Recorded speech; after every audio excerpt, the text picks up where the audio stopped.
अमित शाह के इस प्लान से नरेंद्र मोदी भी हैरान रह गए हैं। तीर एक है और निशाने तीन जगह पर लगेंगे। नमस्कार, मैं हूं वैभव दीक्षित। भारत की राजनीति के चाणक्य कहे जाने वाले अमित शाह ने एक ऐसा प्लान तैयार किया है कि नरेंद्र मोदी भी हैरान है कि आखिरकार ये कब और कैसे हो गया। दरअसल नरेंद्र मोदी थाईलैंड, श्रीलंका जैसे तमाम देशों के दौरे पर थे।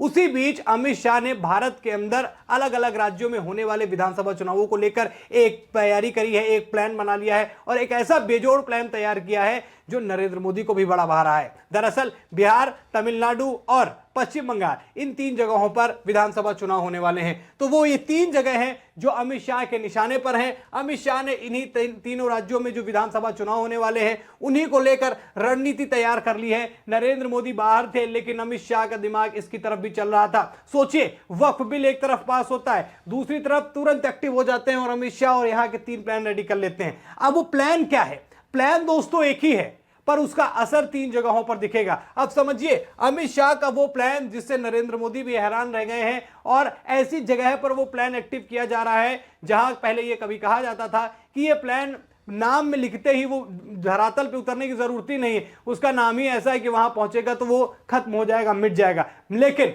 अमित शाह ने इस बार प्लान रेडी किया है और वो खतरनाक प्लान है। उस प्लान का नाम है प्लान सनातन। जी हां, अमित शाह ने प्लान सनातन रेडी किया है।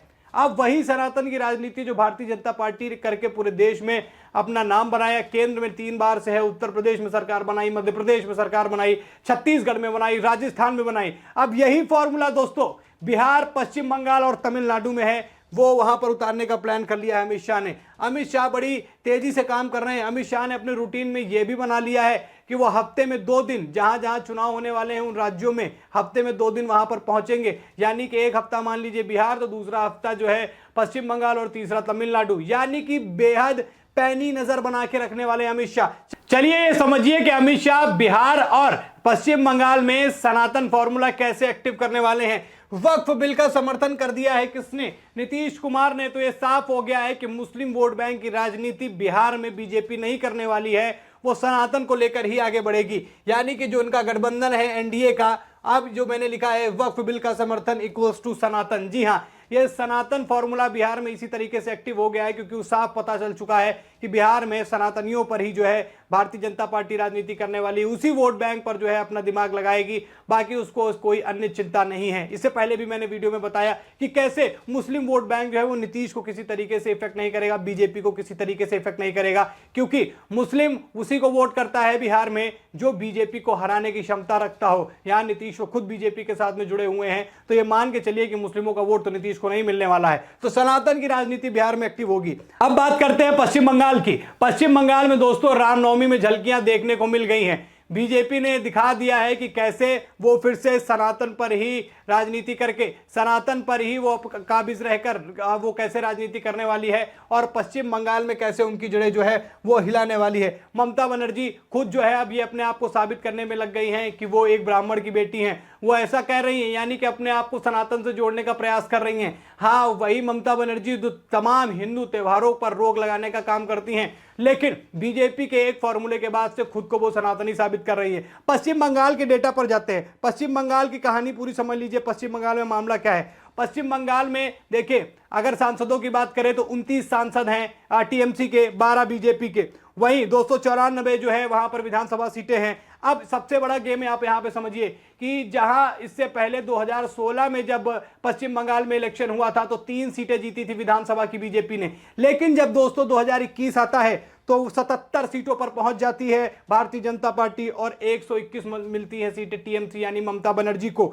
यानी कि 74 सीटों का इजाफा जो है पहले ही कर लिया बीजेपी ने 2021 में। तो यह साफ पता चलता है कि पश्चिम बंगाल की जनता बदलाव के मूड में नजर आ रही है और 2025 के इस चुनाव में जो सनातन वोट्स हैं, जो हिंदू वोटर्स हैं, उनको जोड़ने की तैयारी शुरू हो चुकी है। आरएसएस ने अपनी प्लानिंग करके वहां पर लोगों को उतार दिया है। वही काम बिहार और तमिलनाडु में भी चल रहा है। पर पश्चिम बंगाल को लेकर अमित शाह जिस तरीके से कॉन्फिडेंस में नजर आ रहे हैं क्योंकि सदन में भी उन्होंने बोला कि ठीक है पश्चिम बिहार आके हम बताएंगे कि हम क्या करते हैं, सीना ठोक कैसे बोला था अमित शाह ने। तो ये साफ हो रहा है कि अमित शाह की प्लानिंग जो है वो कैसी वहां पर जो है वो दिख रही है और उसका असर भी देखने को मिल रहा है, क्योंकि 77 सीटें बीजेपी को खुशबू आ गई है जीत की। जी हां, 77 सीटें मिलते ही उनको ये यकीन हो गया है कि पश्चिम बंगाल की जनता बीजेपी को समर्थन दे सकती है।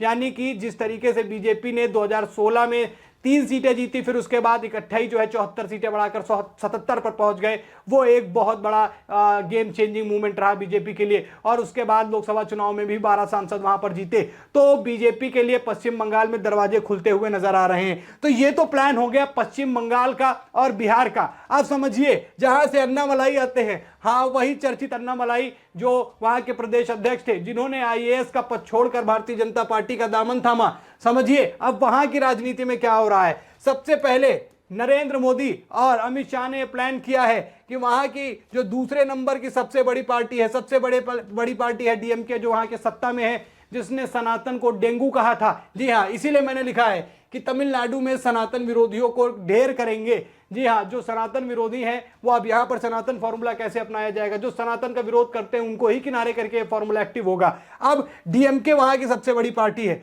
उसके बाद दूसरी जो पार्टी आती है वो एआईएमडीएमके, यानी कि जहां पर हम बात करते हैं तमिलनाडु की, वहां 2 प्रमुख पार्टियों का सबसे ज्यादा वर्चस्व है। पहला डीएमके, दूसरा है एआईएमडीएमके। अब इसी पार्टी से, एआईडीएमके से ही बीजेपी गठबंधन करने वाली है। पर इनकी शर्त क्या थी? अन्नामलाई को प्रदेश अध्यक्ष पद से हटा दीजिए। जी हां, अन्नामलाई ने खुद इस्तीफा दे दिया है। यानी कि प्रदेश की राजनीति के लिए, प्रदेश में बीजेपी को लाने के लिए अन्नामलाई ने अपने पद से इस्तीफा दिया है। ये एआईडीएमके के गठबंधन के साथ करने का एक जो शर्त थी उसको पूरा किया। अब जहां एक तरफ सबसे ज्यादा सीटें डीएमके के पास है, दूसरे नंबर पे एआईडीएमके आती है, और बीजेपी का जो अभी धीरे धीरे फिलहाल में स्थिति बेटर होती गई है, वो साफ बता रही है कि कैसे बीजेपी जो है अब जो बुनियादी 10-11% उसको वोट मिले हैं उनको वो खोना नहीं चाहती और तमिलनाडु की सत्ता में भी आना चाहती है। तमिलनाडु में 65 विधायक हैं एआईडीएमके के और 4 बीजेपी एमएलए हैं। तो अब इनके साथ में गठबंधन करेंगी और करने के बाद तमिलनाडु में जो डीएमके जिस तरीके से सनातन पर वार कर रही थी, वहां पर अमित शाह ने चोट पहुंचाने का यह प्लान बनाया है। यानी कि 3 राज्यों में जहां पूरा देश वक्फ बिल में उलझा हुआ था, अन्य पार्टियां अलग दिमाग लगा रही थी, अमित शाह 2 काम एक साथ कर रहे थे। एक तो वक्फ बिल को पास कराया, साथ ही साथ दोस्तों 3 राज्यों की प्लानिंग रेडी है। तो ये वो प्लानिंग है जिसके तहत बीजेपी अब इन राज्यों में सरकार बनाना चाहती है। जब ये तमिलनाडु को याद करिए कि कम से कम 20 साल बाद जो है उनको विधानसभा में एंटर करने का मौका मिला था, 4 विधायक आए, तो उनको ये लग रहा है कि हम वहां पर अच्छा काम कर सकते हैं, एक पार्टी का सहारा लेकर जो है आगे बढ़ सकते हैं। तो ये वो पार्टी है और उस पार्टी के लिए उन्होंने अपने एक बड़े नेता अन्नामलाई को प्रदेश अध्यक्ष पद से हटाया है और इन्हें दिल्ली बुलाए जाने की बात भी कही है। तो जिस तरीके की प्लानिंग अमित शाह कर रहे हैं, जिस तरीके से अमित शाह नरेंद्र मोदी की अनुपस्थिति में उन्होंने ये बहुत बड़ा प्लान रेडी किया है और अमित शाह खुद उस पर पैनी निगाहें बनाए हैं। कहीं माना जाए या ना माना जाए, लेकिन पश्चिम बंगाल और तमिलनाडु में इस बार बड़ा खेल होने वाला है। जी हां, मेरे वर्ड्स को नोट करिएगा, पश्चिम बंगाल और तमिलनाडु में बीजेपी बड़ा गेम करने वाली है और अगर वो सबसे ज्यादा उसमें कोई गेम चेंजिंग पॉइंट होगा, उसका सबसे बड़ा कोई कैरेक्टर होगा, तो वो होंगे अमित शाह। जी हां, अमित शाह जिस तरीके से प्लान बना रहे हैं बीजेपी के लिए, वो कहीं ना कहीं सफल होता हुआ नजर आ रहा है। पश्चिम बंगाल में जहां ममता बनर्जी सनातन विरोध में तमाम तरीके के काम करती हैं, रामनवमी में वहां उनकी पार्टी द्वारा भी यात्रा निकाली गई और वो खुद को सनातन से जोड़ने का प्रयास करती हुई नजर आ रही हैं। हालांकि वो जो हैं वो उनकी चीजें तो रहेंगी ही रहेंगी, पर जिस तरीके से सनातन विरोध कहीं ना कहीं इनडायरेक्टली निकल कर आता था, वो साफ दिख रहा है कि बीजेपी किस तरीके से पश्चिम बंगाल में काम कर रही है। तो क्या ये फॉर्मूला जो अमित शाह ने बनाया है, जी हां दोस्तों, जो अमित शाह ने फॉर्मूला बनाया है, क्या वाकई ये बीजेपी को पश्चिम बंगाल और तमिलनाडु, जहां काफी लंबे समय से संघर्ष कर रही है बीजेपी सत्ता में आने के लिए, क्या एक बार वहां पर दमदार प्रदर्शन कर पाएगी? कमेंट करके दोस्तों राय बताइएगा। वीडियो में इतना ही। वीडियो को लाइक और शेयर करें, चैनल पर नए हैं तो चैनल को जरूर सब्सक्राइब करें। फिर मिलते हैं नई खबर में, तब तक के लिए धन्यवाद।